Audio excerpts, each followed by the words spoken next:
পীরতলা স্টেশনে বিশেষ সভা। শিয়ালদহ ডিভিশনের লালগোলা শাখার একটি গুরুত্বপূর্ণ স্টেশন লালগোলা ব্লকের অন্তর্গত পীরতলা স্টেশন।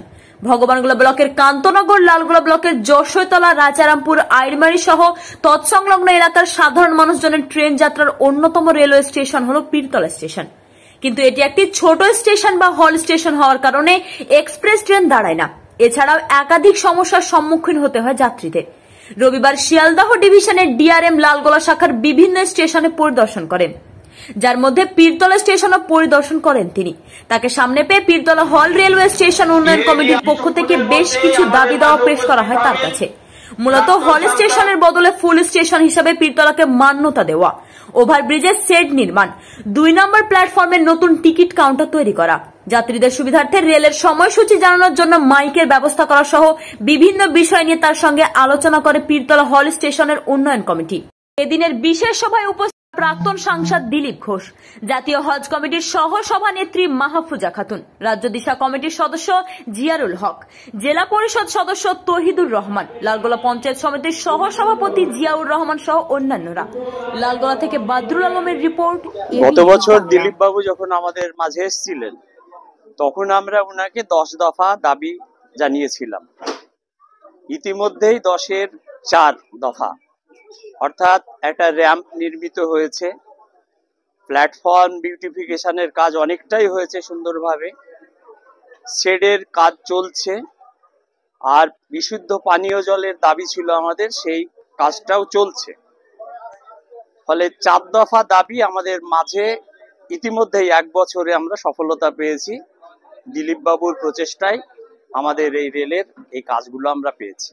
র্যাম্প তৈরি হয়েছে, প্ল্যাটফর্ম বিউটিফিকেশন হয়েছে, 2টো শেড তার নির্মাণ কাজ চলছে, পানীয় জলের নির্মাণ কাজ চলছে। ওটারও পীরতলায় হল্টকে ফ্ল্যাগ স্টেশনে করা, এটা আমাদের মূল দাবি। এছাড়াও আমাদের আরো আনুষঙ্গিক কিছু দাবি আছে, যেগুলো খুব বড় দাবি না, ছোটখাটো দাবি। যেমন মাইকিং এর ব্যবস্থা করা। মাইকিংটা না থাকার ফলে যখন বিশেষ করে এক্সপ্রেস ট্রেনগুলো যায় তখন অনেক মানুষ দূর থেকে বা প্ল্যাটফর্মে যারা থাকে ধরার জন্য একদম কাছে চলে যায়, জানে না, ফলে অ্যাক্সিডেন্ট হওয়ার খুব সম্ভাবনা থাকে। এই জন্য আমরা রেলের কাছে বারবার বলেছি, আপনারা এখানে মাইক প্রচারের একটা ব্যবস্থা রাখুন, মানুষ যেন জানতে পারে কোন ট্রেন কত ঘন্টা লেট, কত মিনিট লেট, এই সূচনাগুলো মানুষ পায় না, যার জন্য আমরা মাইকিং রাখতে বলেছি এখানে। এছাড়াও আমরা টিকিট কাউন্টার যেটা আমাদের আছে, টিকিট কাউন্টারটা খুব ছোট্ট, এটাকে টিকিট কাউন্টার বলা যায় না আর কি, ছোট্ট একটা ঘর, আপাতত অস্থায়ী টিকিট কাউন্টার হিসাবে চলছে। আমরা চাইছি এই টিকিট কাউন্টারটা বড় টিকিট কাউন্টার হোক, এবং সেই টিকিট কাউন্টারের সাথে একটা অ্যাপ্রোচ রোড 167/C রেলগেট পর্যন্ত যাক, যেটা রেলের জায়গা দিয়ে যাবে। এই কাজটা আমরা চাই। সভায় ছিলেন আপনার এডিআরএম আই, ছিলেন প্রাক্তন সাংসদ দিলীপ বাবু, লালবাগের মুর্শিদাবাদের বিধায়ক গৌরীশঙ্কর বাবু, এছাড়া রেলের আরো বিভিন্ন আধিকারিক ছিলেন।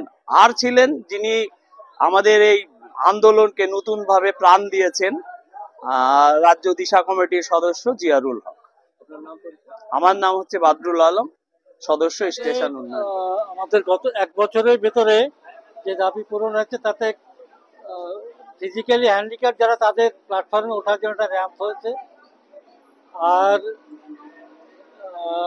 ইমিডিয়েট কাজ শুরু হয়েছে ওয়াটার সাপ্লাইয়ের পাইপলাইন, সেটা কাজ চলছে, আর 2টো শেড হাফ ডাউন অবস্থায় পড়েছিল, সেইটা কাজ চলছে, হয়তো মাঝখানের ভেতরে সেটা কনভার্সনের একটা দাবি বহুদিন একদম মানে করে আমরা চলেছি।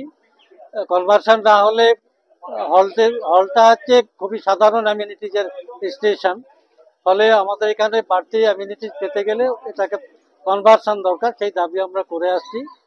এবং রেলের বোর্ডের নর্মস অনুযায়ী এটা হওয়ার ব্যাপারে কোনো সমস্যা থাকার কথা নয়, কারণ তাদের যে ইয়ারলি 9 লাখ টাকায় ইনকাম এবং 300 ডেলি প্যাসেঞ্জার, সেখানে এখন পীরতলা থেকে 80 লাখের ওপরে ইয়ারলি আয় এবং প্রায় 1,500 প্যাসেঞ্জার ডেলি হয়।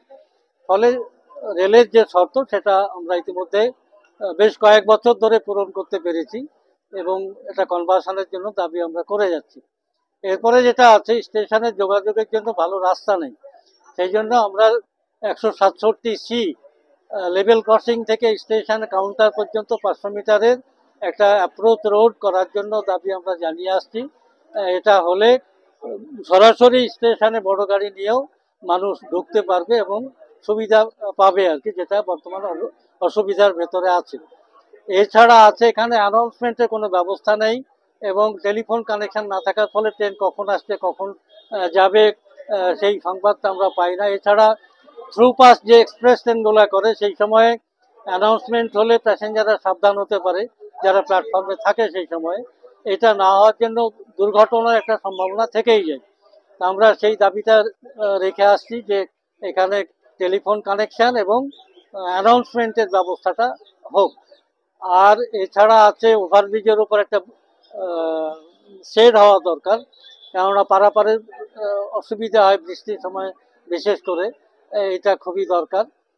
আর যে কাউন্টারটা বর্তমানে আছে এটা আসলে তো কাউন্টার ঘর হিসাবে তৈরি হয়নি, এটা অস্থায়ী, যখন ডবল লাইন হয় তখন অস্থায়ী হিসাবে একটা ঘর তৈরি করা হয়েছিল এবং সেটা ইলেকট্রিক নানা রকমের যে ওদের কানেক্টিং সব